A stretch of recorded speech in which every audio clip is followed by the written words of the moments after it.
हिंदुओं, यह आपके जागने का समय आ गया है, क्योंकि बात यहाँ तक आ चुकी है कि अब वो हमारे ज्योतिर्लिंगों पर हरी चादर चढ़ाएंगे।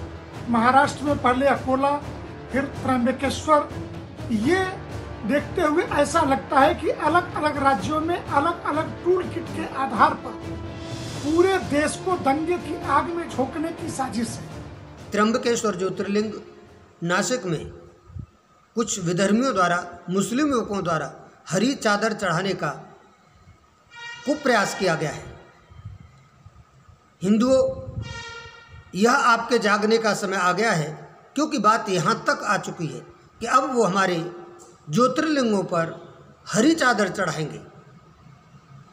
और ये परिणाम सिर्फ इसका है क्योंकि आप मज़ारों पर जाकर के मत्था टेकते हैं, आप वहाँ हरी चादर चढ़ाते हैं, तो वो आपके यहाँ आकर के हरी चादर चढ़ाएंगे। इसलिए मैं कहना चाहूँगा कि किसी भी हिंदू को कम से कम मज़ारों पर जाकर के हरी चादर नहीं चढ़ानी चाहिए।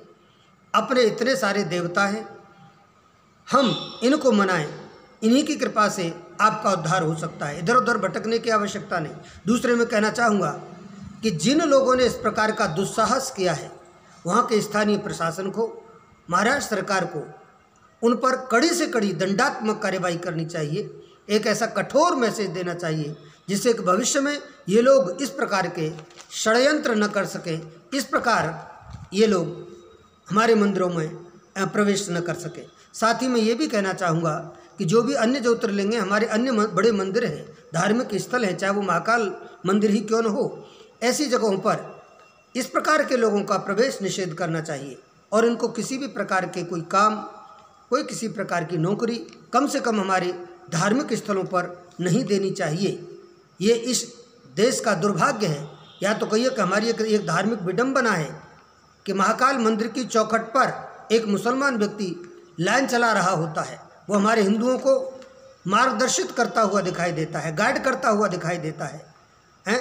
तो मैं तो ये कहना चाहूँगा कि इस प्रकार अगर ये सब चलता रहा तो निश्चित रूप से भविष्य में कोई बड़ी घटनाएं भी हमारे सामने आ सकती हैं।